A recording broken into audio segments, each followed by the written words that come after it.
Have the filmmakers learned from it? Back in March, Brian Lee O'Malley announced Scott Pilgrim the Anime to be released imminently. Edgar Wright is returning as executive producer, and, incredibly, the entire cast from the movie will be reprising their roles, and I mean everybody, which should give us quite the insight into what they learned from making the movie. So here's a link to my follow-up video.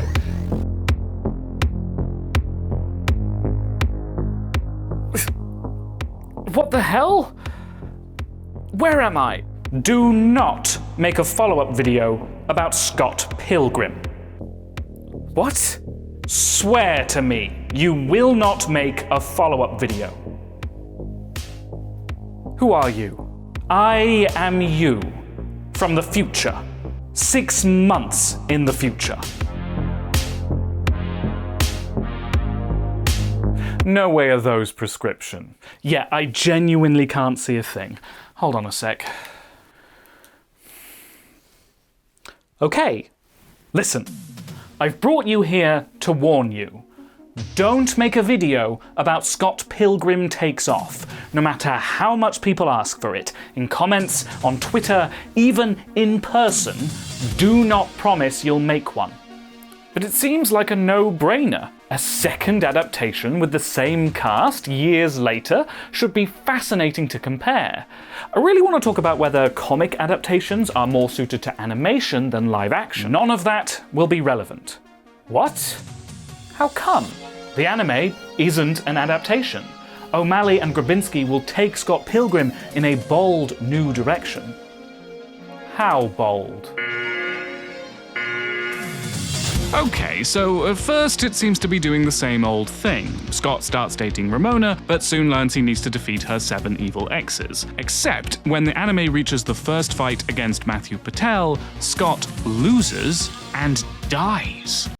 Huh? Exactly. Only Ramona soon discovers Scott isn't actually dead, but was mysteriously abducted right as Matthew gave the killing blow. Ramona tries to track Scott down by investigating her evil exes, and winds up reconciling with them. She eventually discovers Scott wasn't kidnapped by an evil ex, but his future self.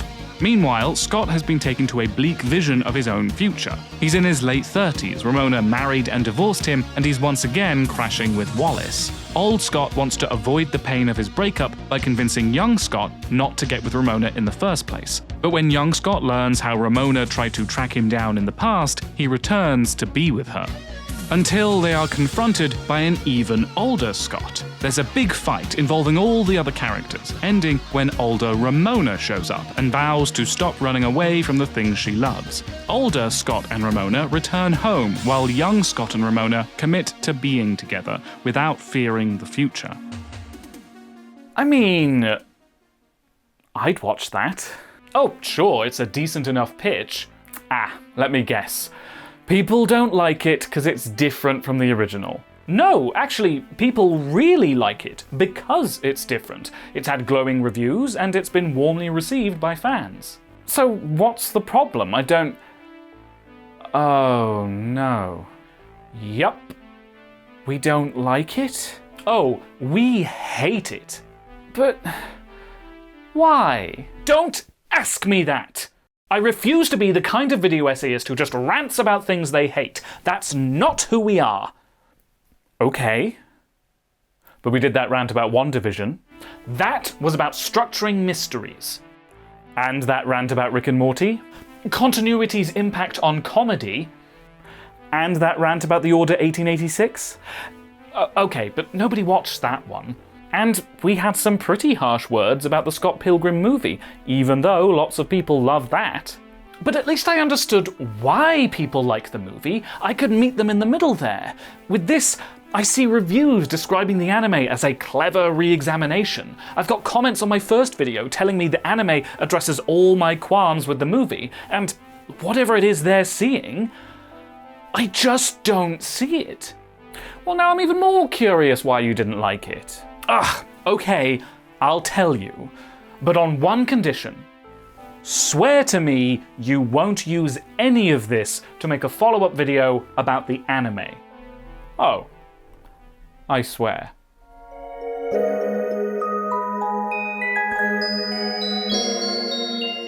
Before the anime, our best impression of what an animated adaptation of the comics might look like was Scott Pilgrim versus the Animation, an online short made to promote the movie, adapting Chapter 6 from the comics pretty faithfully, covering Kim and Scott's backstory. I think I like her.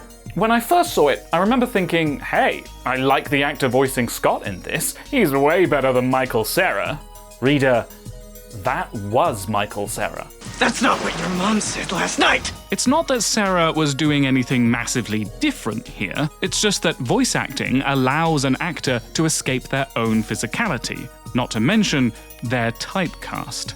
And since this version of Scott was lifted directly from the comic, it was easier for Sarah to inhabit a character who felt more like the Scott I knew.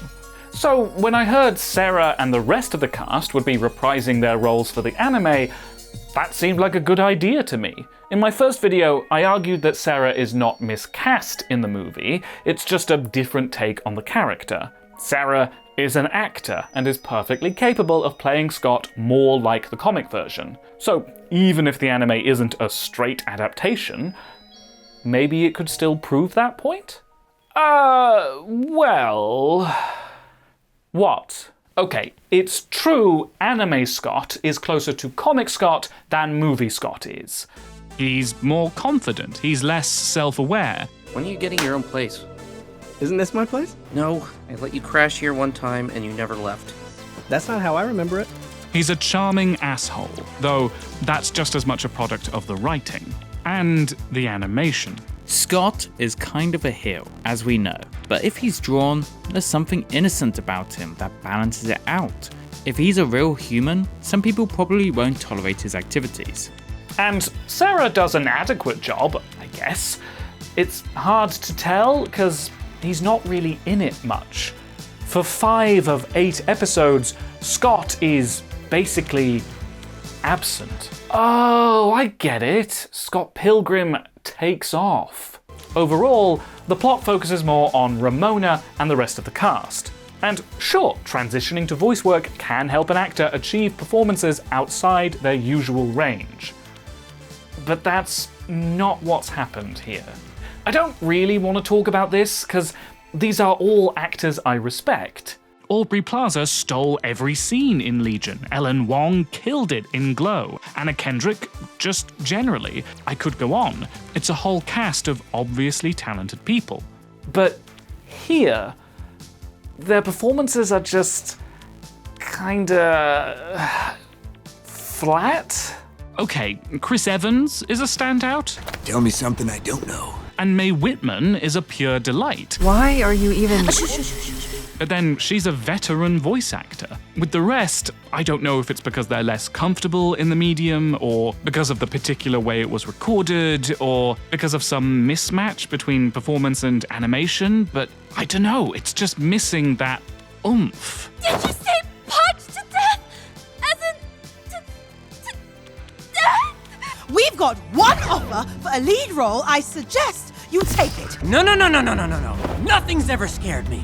I don't care which one of you did it. You're both gonna pay. They don't sound all that bad. Look, it's hard for me to point at specific examples, because what I'm really complaining about is the vibes. They're off. All I can do to explain it is point and say, don't you hear that?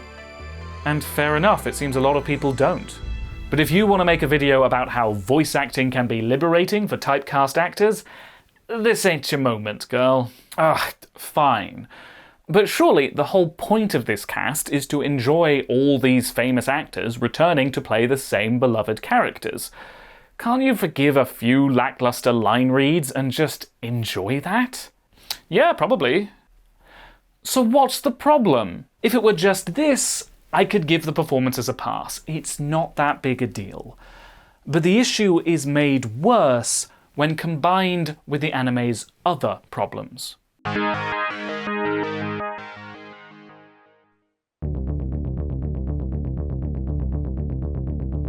Now free from being defined purely in relation to Scott's journey of self-actualization, Ramona and the rest of the ensemble are given arcs of their own. By the end, they all get to become fuller, richer characters within the framework of the Scott Pilgrim universe and its original story.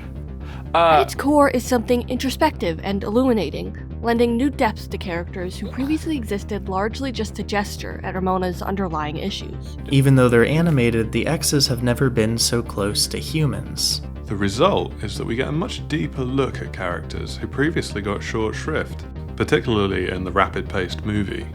Before you say anything, just remember, these are professional critics. They do have knowledge and experience in... They don't know what the f*** they're talking about!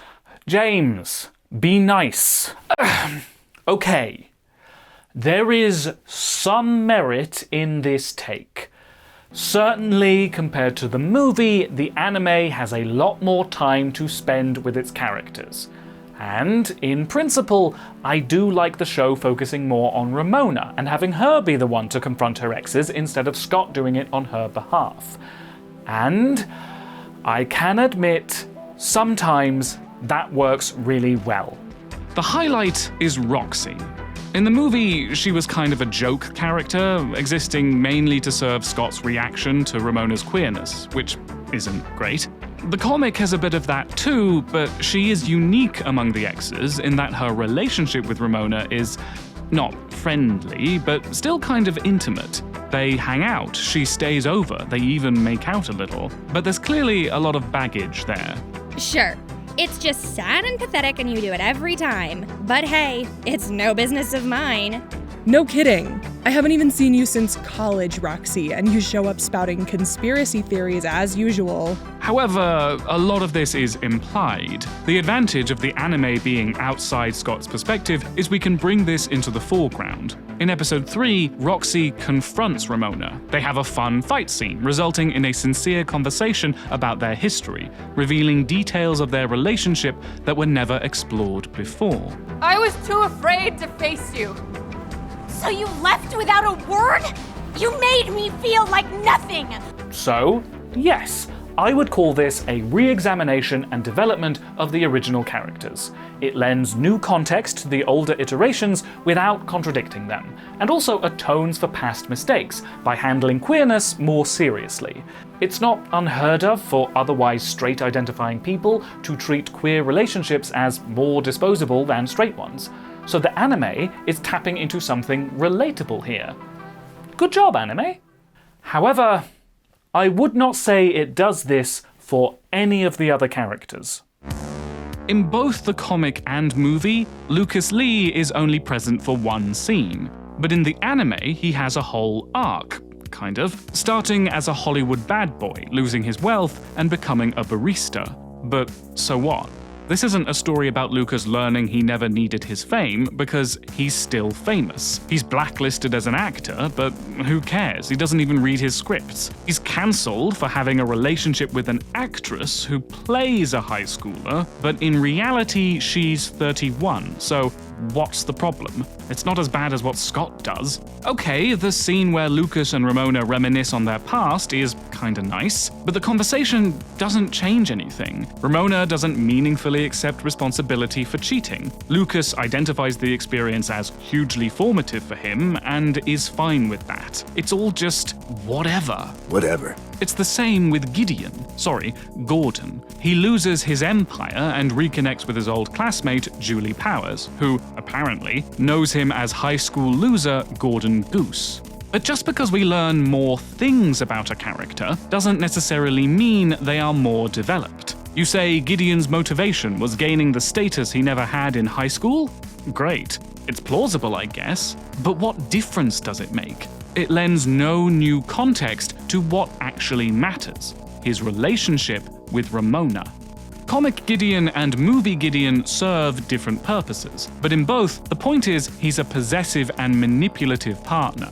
In the anime, this is sidestepped in favor of the Gordon Goose stuff, which is a very odd choice if the front half of this story is meant to be about Ramona reconciling with her exes. Of all the exes, Gideon was the most genuinely evil. He had a huge impact on her life. He used mind control on her, she fled to Toronto to escape him, and he created the League to exact his revenge on her. Yet when they see each other for the first time since, none of that is acknowledged beyond one line. Stop being a loser. And treat Julie better than you treated me. What a wasted opportunity! Cause I genuinely love the idea of Ramona confronting her past like this. But she doesn't unpack her history with Gideon, she doesn't get any closure with Matthew, she doesn't even speak to the twins, and Todd, well, Todd. Episode 5 is the low point of the series. It's styled as a behind-the-scenes featurette of the movie within the show, we'll get to that, with Todd and Envy as the leads and Ramona as Envy's stunt double. In the movie, and especially in the comics, Todd and Envy are a big deal. Obviously, Envy is Scott's big ex, and Todd is the first real challenge Scott faces. Todd acts superior because he's vegan. And he's right, because his diet gives him superpowers. It's a riff on feeling your ex's new guy is better than you. However, Todd's superiority complex makes him believe he's beyond reproach, expecting zero consequences for being unfaithful to Ramona, to Envy, and to his vegan diet, which becomes his undoing. In the anime, that idea is reduced to a gag. It overstresses Envy and Todd's commitment to one another, they can't finish a take without making out, until Todd cheats on her with Wallace Wells and falls madly in love with him. I can't be with you anymore! I'm in love with Wallace Wells! It's like they just went, well, Todd's thing is he's unfaithful, and Wallace steals Stacy's boyfriend, so let's slam those ideas together. And now, Todd's infatuation with Wallace eclipses everything else about him. I know people really love Todd's queer awakening, it's fine, I guess, but it doesn't explore any emotional truth Todd is experiencing, or Envy for that matter. The whole thing is just played for laughs. Also, why does Wallace want to make out with Todd? I feel like this idea was first intended to be Lucas. I want to have his adopted babies. Of course, Todd and Envy cannot serve the same narrative significance they originally did for Scott, but they still mean more to Ramona than this one joke. I just feel like there was something more interesting to be done with what were very significant characters in the original. And on the subject of queer awakenings, Stephen Stills. Oh, yes, sorry to interrupt, but can we please talk about Stephen Stills? I'm really hoping to see his character done right, because he's quite different in the comics compared to the movie. In the comic, Stephen is mellow, aloof, long-suffering Scott's antics with sarcasm. In the movie, he's anxious, highly strung, and obsessed with making it in the music biz. Compare this scene in the movie. Is this a nightmare? Wake up, wake up. Once we're on stage, you'll be fine. We were just on stage for sound check and the sound guy hated us. With the equivalent scene in the comic. These guys are good. This is a travesty. Well, Knives and Neil are out there. Maybe they'll spread rumors about how we rock, and then people will think we rock. They're a menace to society. Okay, there are moments in the comics where Stephen panics the band sucks. He gets nervous about opening for Envy, but that's because they have history. He's chill in the actual meeting. The movie mainly takes influence from Book 5. We just were on stage for sound check, and the sound guy hated us, and we shouldn't even be here. But here, Stephen is nervous about an unexpected gig because the band hasn't practiced in 3 months. In the comic, this is an exceptional circumstance, but since the movie has this whole Battle of the Bands thing, the stakes of every gig is much higher. So it makes sense for Stephen to help establish those stakes by being a nervous character. This change is fine, it makes sense for the movie, but it comes with a significant omission. Hey man. Sup? Okay, yeah, I guess I'm gay. I realized I like dudes. It shocked everyone when I came out back in Volume 5. You seemed busy, so I didn't mention it. Yeah, this comes out of left field, that's the point. But what's gone underappreciated about this is, if you reread the last few books, the clues are there. In the first chapter of Book 4, Stephen meets Joseph. Are you recording music? You have a home studio? Oh my god. Do you want something? Can I help you?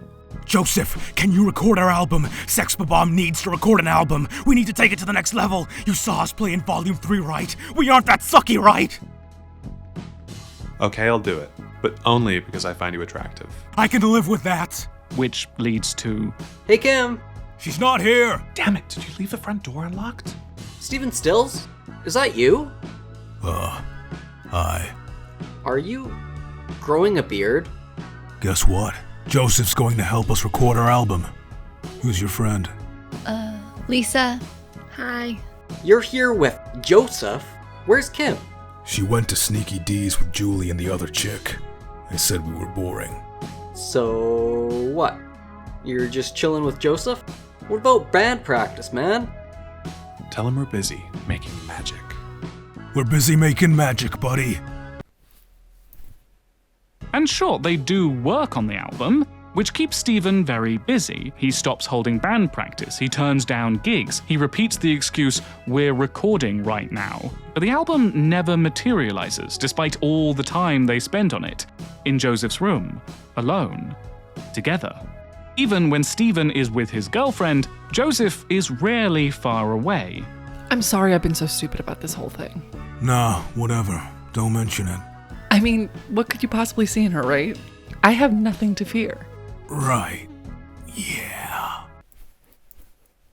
Then in Volume 5, though it passes Scott by, you can tell other people have found out what's been going on. I had nothing to do with it, alright? I think Julie set us up in a petty act of revenge. What did you do to that girl? We broke up. For like the 50th time? Chow? That was like years ago, Ramona. Anyway, she's obsessed with Captain Homo these days. Captain Homo. Nice. He's an asshole. So are you. You like Steven Stills, don't you? Steven? Why is that funny? In Book 6, Steven joins a new band with Joseph, and they are nearly always shown together. So even before the truth is revealed to the reader, the evidence is there if you're looking for it. O'Malley is very good at suggesting his characters have lives beyond what we see. And though it's subtle, I'm really fond of this choice for Steven. Because I look at him and I think, oh, that could so easily have been me. I don't begrudge the movie for cutting this. It's a small thing and it's only relevant thematically. But I'm hoping that anime will have more latitude to explore this. There's Steven Stills, my ex, the singer in the band. He's a mess. Too much anxiety for even the simplest decisions. That's not funny, Kim. If we suck, then the audience won't like us. They'll think we suck. Can we have a band with no bass? What if we find a new bass player and they make us worse? Mark Webber, you're a fine actor, but there's only one person who's ever done the character right. Kai after Kai, you'll always be my Steven Stills. Really? I mean, I haven't even seen the film or the show, but thank you. Thank you. And while we're here, shout out to my whole returning cast. Sir Death, Sam, Noah, Kiki Crazed, Skyhoppers, Kendra, thanks so much for helping me bring these pages to life. I'm not saying that anime needed to do the Steven Joseph plotline, but the way it handles Steven is emblematic of a larger problem. Flanderization. The act of taking a single, often minor, action or trait of a character within a work and exaggerating it more and more over time until it completely consumes the character. Steven Stills began as a character with a rich inner life, one facet of which being he panics uncharacteristically before high-stakes gigs. Being simplified for the movie, this facet was exaggerated, making him a nervous character who only cares about being a famous rock star. And the anime simplifies him further. His crippling anxiety has become his main, and pretty much only, character trait. And it's mainly used for comic relief. No, I fear change! This Steven is a copy of a copy, a hazy memory of his bluntest features. And this is a common thread. There was this one time I was kidnapped by a rival school and Scott had to fight through an entire army of teen jerks and their leader Simon Lee to rescue me. That's Scott's memory. Remember how the comics had this whole thing about Kim's memory being different to Scott's? And that was the point? But she's been simplified, so now she remembers it Scott's way. We've never seen Kim's version, so it's been forgotten. Young Neil in the comic is, well, young. He's often present but silent, and increasingly angsty, because his friends, being older, don't really involve him in what they're doing. The movie simplifies this to Neil being a try-hard, mimicking Scott and following the band because he wants to be part of it. And the anime sands this down to Neil is an idiot, a clown. The first episode of the anime brushes right past the whole Scott dating Knives thing. Knives blames Ramona for Scott's death, but neither of them react to being cheated on. Like, Ramona literally reads a script which reveals this and does not react. And the whole Knives plot is tucked away with a simple apology from Scott, even though neither of them have undergone the development that led them to that point in the comic and movie. It just seems like Knives' plot was downplayed in order to get to the stuff the show was more interested in. Granted, Scott's absence allows Knives to find her own identity outside of her relationship to him, which is nice, but becoming a full-on musical prodigy feels less emotionally authentic and more narratively convenient.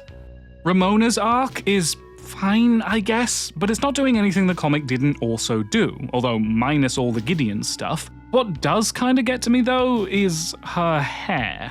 It's a small detail, but in the comic, Ramona's changing hairstyle often hints at her mental state. She stops changing it when her relationship gets comfortable. She cuts it right before abandoning her partners. Even in the movie, her hair changes in sync with key stages of her relationship. In the anime, it just changes at the start of every episode. I guess she stops once she finds Scott, so maybe it suggests, oh no, wait, she changes it again at the end. It's just Ramona's thing. It's the same with Gideon, with Todd, Envy, the twins. Everyone is a shell of their original selves. I am genuinely baffled so many people describe these characters as being deeper and more developed, when all I see are characters with their nuances buffed away. What the anime adds mostly doesn't develop anything, and the things which made these characters interesting in the first place are overshadowed, glossed over, or just plain forgotten about. And when the characters are this flat, what is there to even do with them?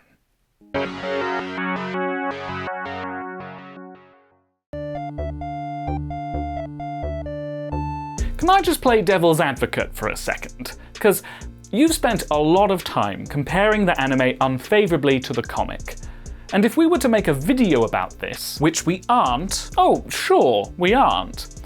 But theoretically, I can imagine people might say, you're just mad it was different from the comics, but it's meant to be different? I've just spent a whole video saying different doesn't necessarily mean bad. So I feel like you're kind of contradicting me here. I'm not contradicting you, because there's a bunch of articles about how Netflix approached O'Malley about doing a straight adaptation, and how the project only took fruition once it became something different. It was automatically appealing to work with them. It was just a matter of why. Why now? What does Scott Pilgrim have to say today? They could do an amazing version of the books, but why don't we try to tell a new story that's shocking and emotional and funny, instead of getting all these genius people to just try to recreate beat for beat something that already works? And I agree. Watching the first episode of the anime, it's easy to see how a straight adaptation could have worked. A decade ago, and change. But now, everybody already knows what Scott Pilgrim is. It's already had its influence. It can never be surprising and affecting and unique in the way the comics and the movie were. I loved the comics when I was the age the characters are. That story's never going to speak to me in the same way again. And there are things about it that have aged. The comics are hardly flawless. I'm not suggesting they're beyond re-examination. So, I actually really respect O'Malley and Grabinski's decision to try something different with it. But even if different doesn't necessarily mean bad, it also doesn't necessarily mean good. Instead of comparing it to the comics specifically, let me zoom out and compare it to O'Malley's body of work. The common thread is down-to-earth settings with fantastical elements as allegories for difficult emotions. Lost at Sea uses the idea of losing your own soul as a stand-in for feeling directionless and unsure of yourself as a teenager. Scott Pilgrim uses evil exes in place of romantic baggage, while its wacky fights and anime tropes serve as the immaturity you should have left behind by your mid-20s. Seconds uses time travel to talk about being in your 30s and feeling your life didn't take the direction you'd hoped, obsessing over the past instead of building for the future. So, I don't think it's unreasonable to expect the anime to also use its fantastical premise to say something poignant about human emotions. And okay, I can't pretend it doesn't try. The idea of Scott using time travel to change the course of his life is, well, a bit familiar. Seriously, go read Seconds, it's really good. But fair enough, it's not just about regret. There is something to the idea of fighting the person you're afraid of becoming. Although that's not massively different to what the comics did. I don't hate it. It's not bad. It's just not as emotionally resonant as I've come to expect from O'Malley. I don't quite believe in the relationship the anime presents. Why would Ramona, who is notorious for running away, uproot her life and career to track down a boy she went on one date with? You went on one date. How good could it have been? Honestly, great. Sparks. Seeing sparks after a kiss is a running theme in the anime. It provides Ramona her motivation, but for a story which used to be about messy relationships and complicated feelings, it's a hideously simple view of love. There's a saccharine meant-to-be-ness about it all, which makes it hard for me to feel the stakes when their relationship is under threat. And that's about as high as the stakes get, because the majority of this show isn't about their relationship. 5 of 8 episodes ostensibly focus on Ramona's investigation. But she doesn't do much investigating. She spends ages chasing leads which get offhandedly dismissed as dead ends. The back half of episode 2 is about Matthew Patel taking over Gideon's empire, a massive shakeup which doesn't impact Ramona or anyone else. Okay, it affects Gideon, who is thrown together with Julie to hatch a revenge plot, which is thwarted and makes no difference to anything. There's the mystery about the Scott Pilgrim movie script from the future, which I guess is useful to let the cast know how the story was supposed to go, though it's wild how little they react to this. The main plot point this is used to justify is a 2-episode-long gag about the IRL movie when the script gets made into an over-budget failed production directed by one Edgar Wrong. Get it? I can just about accept this as an excuse to get Lucas in Toronto, but why on earth do Envy, Todd, and Wallace want to star in what is to them a congratulatory fanfic about a recently deceased ex-enemy and freeloading friend? And why would Knives adapt a musical about her ex's romance with the girl he cheated on her with? Why is nobody reacting appropriately to this? It feels like we're just goofing around here. Surely the whole point of this sliding doors, turn left, Marvel what-if situation is to explore the difference this one change makes. And yet, all the characters inexplicably end up more or less where they began. Scott and Ramona are starting their relationship, Gideon just gets given his empire back, and they're back at band practice, only Knives is on keyboard now. In the comic, all the characters' lives change dramatically. Some move out, some move away, some change relationships, some grow up. At the end, there is no band anymore. Things can't be the same, can they? Dude, things never were the same. Change is... it's what we get. How is it that an anime that's meant to be about changing the original has less to say about change than the original did? I can't avoid comparing it to the comics, because the anime is asking me to do that. This is a story for people who know how this story is supposed to go. That's why it was marketed as if it were that story. The episode 1 cliffhanger wouldn't be surprising if you didn't already know it was wrong. So this is not a story about Ramona, or her exes, or the supporting cast, or even Scott Pilgrim himself. It's a story about the idea of Scott Pilgrim. What does Scott Pilgrim mean to us today? And, well, it seems like it means something very different to me than everyone else.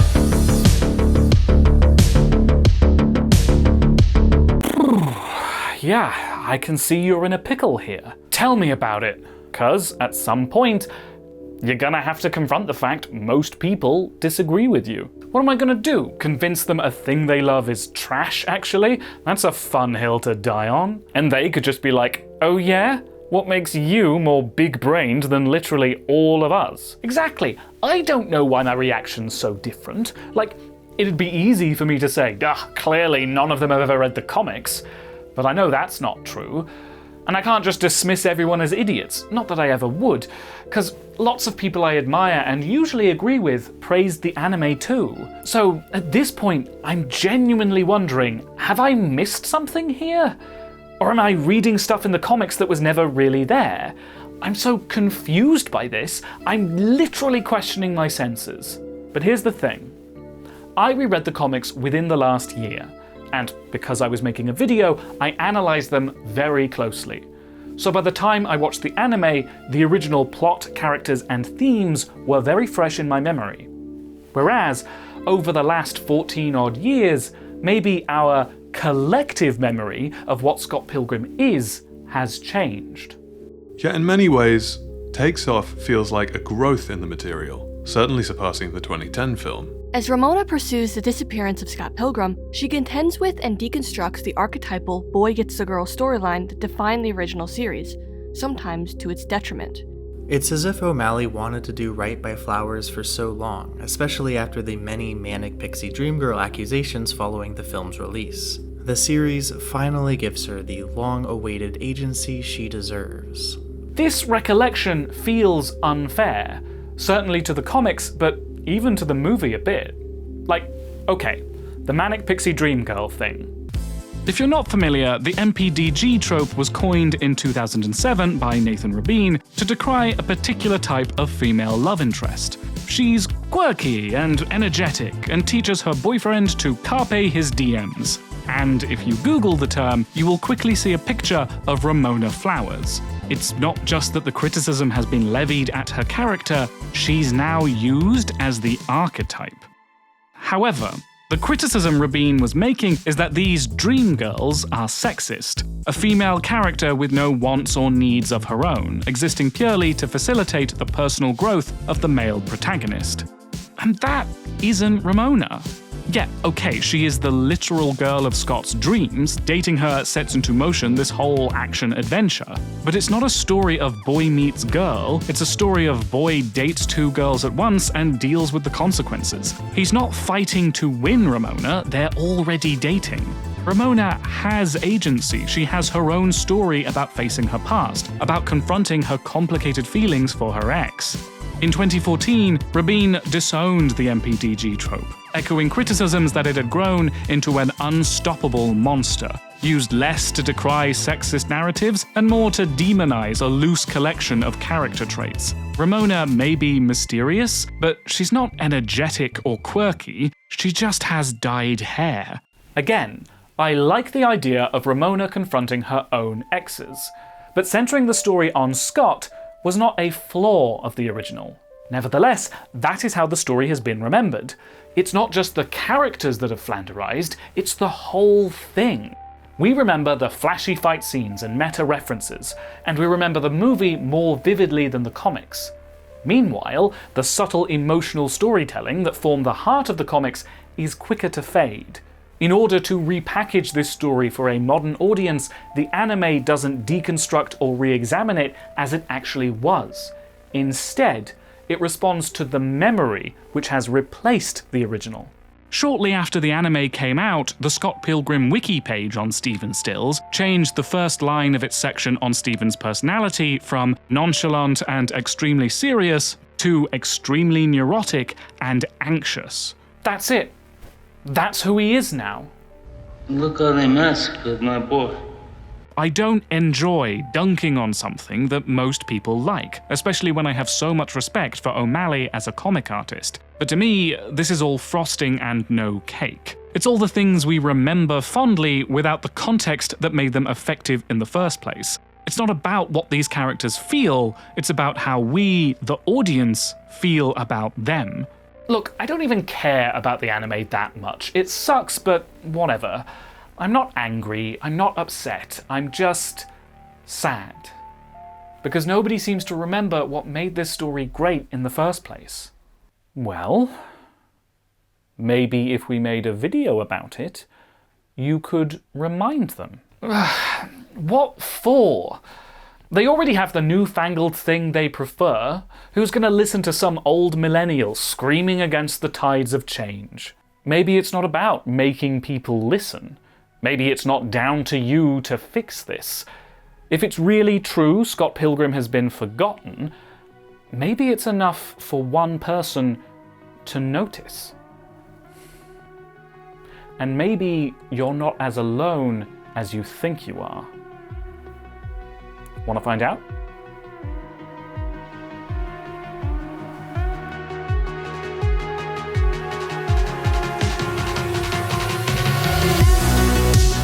If any of this resonated with you, please let me know in the comments. And if not, maybe you can explain what I'm missing here. Remember to like, share, and subscribe, and as always, you can support the channel on Patreon at patreon.com/JamesWoodall. And if you ever again hear me promise to make a video about something I've not seen yet, please just slap me. Thanks for watching.